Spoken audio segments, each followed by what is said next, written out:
صدیوں پرانے زمانے کی بات ہے۔ ایک چھوٹا سا مگر خوشحال شہر تھا جہاں لوگ سادہ، خوش اخلاق اور ایک دوسرے کا خیال رکھنے والے تھے۔ اسی شہر میں ملا نصر الدین رہتے تھے، جن کی باتیں کبھی مزاح سے بھرپور ہوتیں تو کبھی گہری دانائی سے۔ لوگ اکثر کہتے تھے کہ ملا کی ایک بات میں وہ سبق ہوتا ہے جو بڑی بڑی کتابوں میں بھی نہ ملے۔ شہر کی گلیاں ہمیشہ رونق سے بھری رہتیں، صبح ہوتے ہی بازار کھل جاتے، سبزی فروش اپنی آوازیں لگاتے، بچے کھیلتے کودتے اور لوگ اپنی روزی روٹی کے کام میں لگ جاتے۔ زندگی سادہ تھی مگر سکون بھری تھی۔ لیکن ایک دن اس سکون کو کسی کی نظر لگ گئی۔ دوپہر کے وقت ایک اجنبی شخص شہر میں داخل ہوا۔ اس کا لباس دیکھ کر ہی لوگ حیران رہ گئے۔ اس نے لمبا چوغا پہن رکھا تھا، سر پر بڑی سی پگڑی، ہاتھ میں چمکدار شیشوں سے بھرا ایک صندوق اور چہرے پر عجیب سا اعتماد۔ وہ سیدھا بازار کے بیچوں بیچ جا کھڑا ہوا اور اونچی آواز میں اعلان کرنے لگا، خوش ہو جاؤ، تمہاری ہر بیماری کا علاج آ گیا ہے، چاہے درد کتنا ہی پرانا کیوں نہ ہو، ایک ہی دعا میں ختم۔ لوگ رکنے لگے، اس کے گرد جمع ہونے لگے، کچھ حیران، کچھ پرجوش اور کچھ شک میں۔ ایک بوڑھا آدمی آگے بڑھا اور بولا، کیا واقعی تم ہر بیماری کا علاج کر سکتے ہو؟ اجنبی نے مسکرا کر کہا، میں کوئی عام حکیم نہیں ہوں، میں نے دور دراز علاقوں سے علم حاصل کیا ہے، میری دعا میں ایسی طاقت ہے جو کسی اور کے پاس نہیں۔ لوگوں کو اس کی باتوں میں کشش محسوس ہونے لگی۔ اس نے ایک مریض کو بلایا اور اسے کوئی دعا دی۔ وہ مریض ویسے تو معمولی درد میں مبتلا تھا، مگر حکیم نے اسے فوراً ٹھیک ہونے کا دعویٰ کر دیا۔ چند لوگ واقعی وقتی طور پر بہتر محسوس کرنے لگے، اور یہی اس ٹھگ کی چال تھی۔ آہستہ آہستہ اس کا کاروبار چل نکلا۔ لوگ اس کے پاس آتے، مہنگے داموں دوائیں خریدتے اور امید لے کر واپس جاتے، مگر کچھ دن بعد حقیقت سامنے آنے لگی۔ کئی لوگ مزید بیمار ہو گئے، کچھ کو کوئی فائدہ نہ ہوا، لیکن حکیم ہر بار کوئی نہ کوئی بہانہ بنا دیتا۔ تم نے دوا صحیح وقت پر نہیں لی، تم نے پرہیز نہیں کیا، یہ بیماری بہت پرانی تھی، وقت لگے گا۔ سادہ لوگ اس کی باتوں میں آ جاتے۔ یہ ساری خبریں آہستہ آہستہ شہر میں پھیلنے لگیں، اور آخرکار یہ بات ملا نصر الدین تک بھی پہنچی۔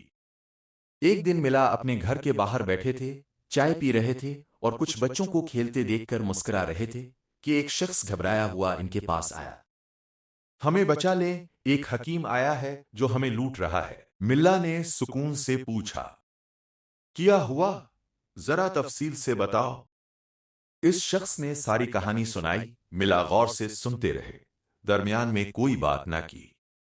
جب وہ شخص خاموش ہوا تو ملا نے ہلکی سی مسکراہٹ کے ساتھ کہا، تو وہ حکیم لوگوں کو بے وقوف بنا رہا ہے، اور لوگ خود بھی بغیر سوچے سمجھے اس پر یقین کر رہے ہیں۔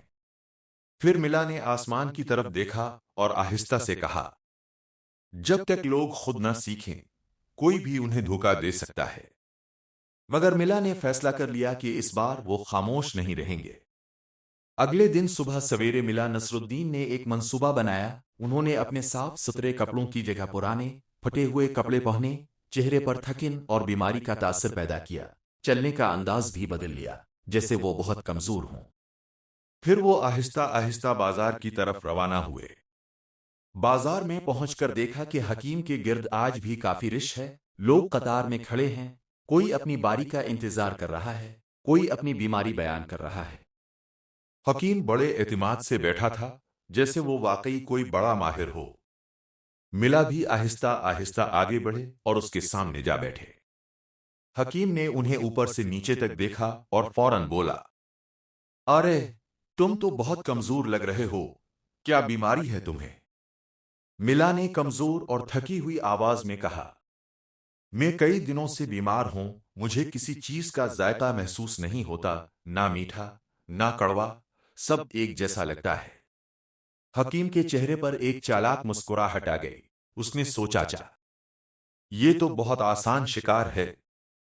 وہ اپنے صندوق کی طرف جھکا، ایک شیشی نکالی اور بڑے اعتماد سے بولا، یہ خاص دعا ہے، بہت کم لوگوں کو دیتا ہوں، تم خوش قسمت ہو۔ ملا نے اندر ہی اندر مسکرا کر سوچا، دیکھتے ہیں تمہاری خاص دعا میں کیا خاص ہے۔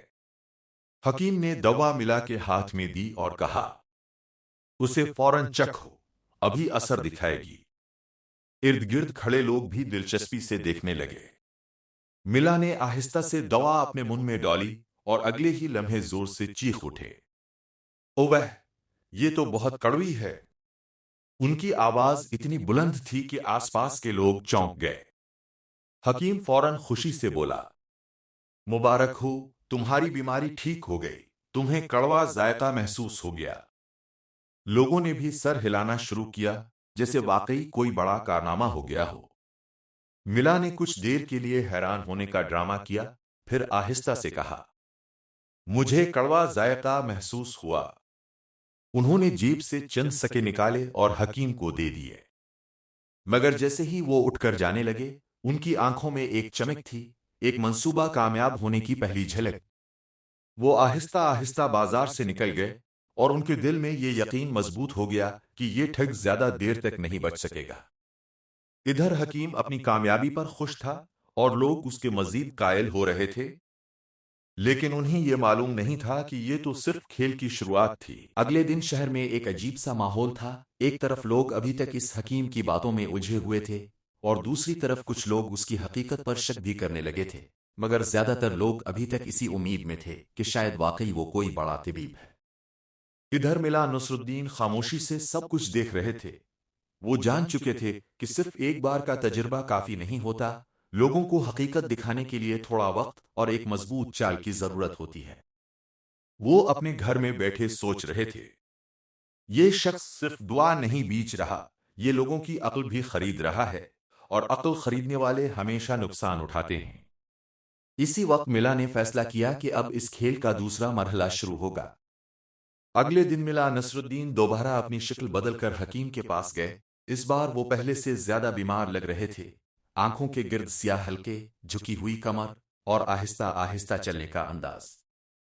हकीम ने उन्हें देखते ही कहा, अरे, फिर आ गए, क्या मसला है अब? मिला ने दिखावे के साथ हाँ भरी और बोले, अब मेरी नजर भी कमजोर हो गई है, मुझे कुछ साफ नजर नहीं आता। हकीम के चेहरे पर फौरन खुशी की चमक आई। उसने सोचा, ये तो दूसरा मौका है, इस बार मैं ज्यादा पैसे कमाऊंगा। वो फौरन अपनी वही शीशी निकालने लगा जिससे पहले वो लोगों को धोखा देता था। लेकिन इस बार मिला ने एक अजीब हरकत की। वो झुक के शीशी को करीब से देखा और अचानक बोले, अरे, ये तो वही दुआ है जो आपने मुझे पहले दी थी। ये सुनकर हकीम थोड़ा घबरा गया, मगर फौरन खुद को संभालते हुए बोला, हाँ हाँ, ये खास दुआ है, हर बीमारी के लिए यही काम करती है। मिला ने मुस्कुरा कर कहा, वाह, यानी एक ही दुआ से सब कुछ ठीक हो जाता है? हकीम ने फौरन सर हिलाया। बिल्कुल, मिला ने आहिस्ता से कहा, फिर तो बहुत कमाल की चीज है। और उसी वक्त उन्होंने दुआ लेने से इनकार कर दिया और चले गए।